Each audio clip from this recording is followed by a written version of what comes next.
12 अगस्त 2026 को आसमान में सिर्फ एक सोलर एक्लिप्स नहीं हो रहा था, साइंटिस्ट ने 86 वेदर बलून्स भी लॉन्च किए। लेकिन सवाल ये है, एक्लिप्स देखने के लिए बलून्स की क्या जरूरत थी? एक्चुअली ये बलून्स एक्लिप्स को सिर्फ देख नहीं रहे थे, इनका काम था अर्थ के एटमॉस्फेयर में होने वाले सडन चेंजेस को मेजर करना। क्योंकि जब मून सन की लाइट को ब्लॉक करता है तो कुछ एरियाज में सनलाइट अचानक कम हो जाती है। सोचो, नॉर्मली सनलाइट एटमॉस्फेयर को कंटिन्यूअसली हीट करता है, लेकिन टोटल एक्लिप्स के टाइम एक नैरो रीजन में सनलाइट सडनली डिसअपियर हो जाती है। फिर कुछ ही टाइम बाद सनलाइट वापस आ जाती है। ये बेसिकली एटमॉस्फेयर के लिए एक नेचुरल एक्सपेरिमेंट बन जाता है और यहीं पर बलून्स का रोल इंटरेस्टिंग हो जाता है। ग्राउंड पर खड़े इंस्ट्रूमेंट सिर्फ एक फिक्स्ड लोकेशन को डेटा दे सकते हैं, लेकिन बलून्स एटमॉस्फेयर के डिफरेंट हाइट्स पर जाकर टेम्परेचर, प्रेशर, विंड और दूसरे एटमॉस्फेरिक चेंजेस को मेजर कर सकते हैं।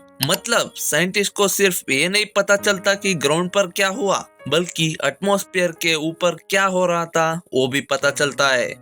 दोस्तों, लेकिन 86 बलून से क्यों चूज किया? क्योंकि साइंटिस्ट को एक सिंगल मेजरमेंट नहीं चाहिए था, उन्हें मल्टीपल लोकेशन से डेटा चाहिए था। अगर एक बलून किसी पर्टिकुलर एरिया में चेंज डिटेक्ट करता है और दूसरे बलून्स भी सिमिलर पैटर्न डिटेक्ट करते हैं, तो साइंटिस्ट कंपेयर करके समझ सकते हैं कि एटमॉस्फेयर एक्चुअली कैसे रिएक्ट कर रहा है। और सबसे इंटरेस्टिंग पार्ट, एक्लिप्स के टाइम सनलाइट सडनली कम होने से एटमॉस्फेयर में टेम्परेचर और एटमॉस्फेरिक वेव्स चेंज हो सकती है। साइंटिस्ट देखना चाहते हैं कि ये चेंजेस कितनी रैपिडली स्प्रेड होता है और एटमॉस्फेयर कितनी जल्दी नॉर्मल कंडीशन में रिटर्न करता है। इस रिसर्च का फ्यूचर में क्या यूज हो सकता है? देखो, ऐसे एक्सपेरिमेंट्स साइंटिस्ट को एटमॉस्फेयर को बेटर अंडरस्टैंड करने में हेल्प कर सकते हैं और एटमॉस्फेयर को समझना इम्पोर्टेंट है, because weather forecasting, climate research, satellite communication और स्पेस वेदर स्टडीज सब किसी ना किसी लेवल पर एटमॉस्फेयर से कनेक्टेड है।